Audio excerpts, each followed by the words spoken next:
Welcome back to Newton sample बच्चों। तो जैसा कि आप देख सकते हो, मैंने हाईलाइट कर रखा है rest and motion are relative concepts. इस वीडियो में हम इस स्टेटमेंट को ढंग से समझते हैं। तो चलिए शुरू करते हैं। तो आपको जैसा याद होगा, रेस्ट एंड मोशन को मैंने पहले जब क्लासिफाई किया था प्रीवियस वीडियोज़ में, ऑफकोर्स अगर आपने वो नहीं देखा, आई रिकमेंड कि आप पहले उसे जाकर एक बार स्टडी कर लो। तो जैसा कि आपको याद होगा, रेस्ट एंड मोशन के कॉन्सेप्ट को मैंने क्लासिफाई किया था कि जब एक ऑब्जेक्ट की पोजीशन चेंज होती है, राइट। लेकिन इसके लिए मैंने एक सहारा लिया था, आप याद करो, ऑब्जर्वर का, जो मैंने कहा था कि ये आप ही होंगे, राइट। तो मैं चाहूँगा कि इस वीडियो में मैं थोड़ा इसे और डेप्थ में इस कॉन्सेप्ट पे बात करूँ। तो द आइडिया इज़, कभी भी एक रेस्ट और मोशन होता है तो उसे हमेशा ही एक ऑब्जर्वर ऑब्जर्व करता है या मेजर करता है, राइट। तो ऑफ कोर्स एक ऑब्जेक्ट रेस्ट पे है या मोशन में है, वो इस बात पे डिपेंड करेगी कि हमारा ऑब्जर्वर बेसिकली कहाँ पर बैठा है, राइट। जैसे लेट्स से मैं आपसे पूछूं कि आपके घर में जो एक लेट्स से रेफ्रिजरेटर रखी हुई है, उसकी स्पीड कितनी है, तो आप डेफिनेटली बोलोगे कि वो रेस्ट पे है, राइट। लेकिन जो एस्ट्रोनॉट है, जो let's say ISS international space station में बैठा हुआ है, जो सर्कल कर रहा है अर्थ को, उसके पास इस बात का कुछ और जवाब होगा, राइट। क्योंकि उसे अर्थ एक कांस्टेंट मोशन में दिखाई दे रहा है। तो सवाल आता है कि कौन सही हो, आपका स्टेटमेंट रेस्ट पे सही है या जो आईएसएस में बैठा बंदा है वो सही कह रहा है। ऑफ कोर्स दोनों ही सही हैं, राइट। किसी भी एक को हम नहीं कह सकते कि ये गलत है, क्योंकि आपके रिस्पेक्ट में आप घर में बैठे हो, फ्रिज डेफिनेटली रेस्ट पे दिखाई दे रहा है। वहाँ पे जो ऑब्जर्वर है वो आप अपने घर में रेस्ट पे हो, आपके रिलेटिव ये फ्रिज रेस्ट पे दिखाई दे रहा है। वहीं जो एस्ट्रोनॉट आईएसएस में बैठा है वो कांस्टेंट मोशन में खुद ही है, तो उसके रिलेटिव आपकी फ्रिज उसे कांस्टेंट मोशन में दिखाई दे रही है। तो आप इसे फर्दर आप स्केल अप करो to the scale of galaxy या इवन फर्दर हमारे यूनिवर्स के स्केल पे, राइट। कहीं पे भी आप देखो तो एक मोशन हमेशा हम किसी एक जगह के रिस्पेक्ट में मेजर करते हैं, right, with respect to an observer. तो जब भी हम रेस्ट या मोशन की बात करते हैं, बिना ऑब्जर्वर स्पेसिफाई किए हम ये नहीं बता सकते कि वो उसकी मोशन हो भी रही है या नहीं हो रही है।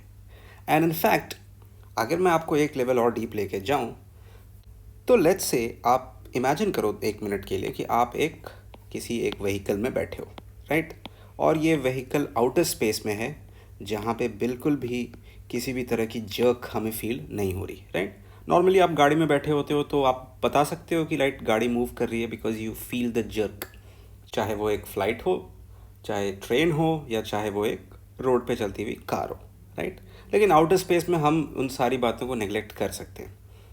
इस व्हीकल के जो विंडोज़ हैं वो टिंटेड है, राइट, आप इसके थ्रू बाहर नहीं देख सकते। तो आप ये बिल्कुल बता ही नहीं पाओगे वेदर आप रेस्ट पे हो या मोशन में हो, आप इसकी बात नहीं कर सकते। तो जब तक कि हम कुछ ऑब्जर्व नहीं करें बाहर, हम नहीं बता सकते कि हम रेस्ट पे हैं या मोशन में हैं। अब ये देख करके तो बहुत ऑब्वियस सी बात लगती है कि हाँ ऑफ कोर्स कोई भी जर्क हमें फील नहीं होगा, बट इसका बच्चों बहुत ही गहरा कॉन्सिक्वेंस है फिज़िक्स में। तो इसी बात से एक्चुअली आइंस्टाइन ने ये बात इस्टेब्लिश करी कि किसी भी अगर ऐसे जगह पर हम चले जाएं जहाँ पे हम नहीं बता सकते हैं कि वो रेस्ट पे या मोशन में है, उस जगह पे सारे ही फिज़िक्स के लॉज वैलिड रहेंगे। एंड इन फैक्ट आइंस्टाइन ने फिगर आउट किया एक बहुत ही special and important concept of physics कि the speed of light in vacuum, जैसे हम जानते हैं 3 × 10⁸, वो आप कहीं से भी देखो, चाहे आप मूव करो या नहीं करो, वो इतनी ही नज़र आती है, right.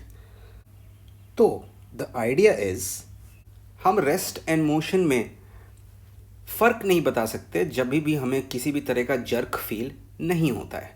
Of course moving forward आप नेक्स्ट चैप्टर्स में डेप्थ में पढ़ोगे कि जब तक आप अनएक्सेलरेटेड हो तब तक आप नहीं बता सकते आप मूव कर रहे हो या नहीं कर रहे हो।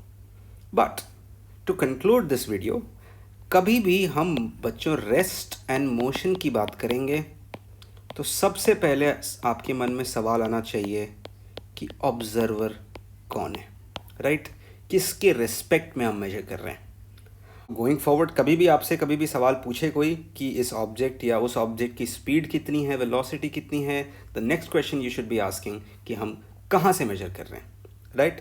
आई होप आपको एक इंसाइट मिल गया बच्चों कि किस तरह से जो मैंने वीडियो की टॉपिक है अब जस्टिफाई कर दी है कि rest and motion are relative concepts, right. बिना ऑब्जर्वर स्पेसिफाई किए हम नहीं बता सकते वेदर एक ऑब्जेक्ट रेस्ट में है या मोशन में है। इस बात का कोई मतलब ही नहीं रह जाएगा। Absolute rest and absolute motion का कोई मतलब नहीं। जब भी हम मोशन की बात करते हैं हम सबसे पहले डिफाइन करते हैं ऑब्जर्वर, कहाँ से हम ऑब्जर्व कर रहे हैं। ऑफ कोर्स कुछ एग्जांपल्स में मैं आपको आने वाले वीडियोस में दिखाऊंगा कैसे इस रिलेटिव मोशन के कॉन्सेप्ट से हम प्रॉब्लम्स इजीली सॉल्व भी कर सकते हैं। आई होप आपको अच्छा लगा ये वीडियो बच्चों। ऐसा है तो प्लीज़ थम्स अप दबाएं and do subscribe to our channel.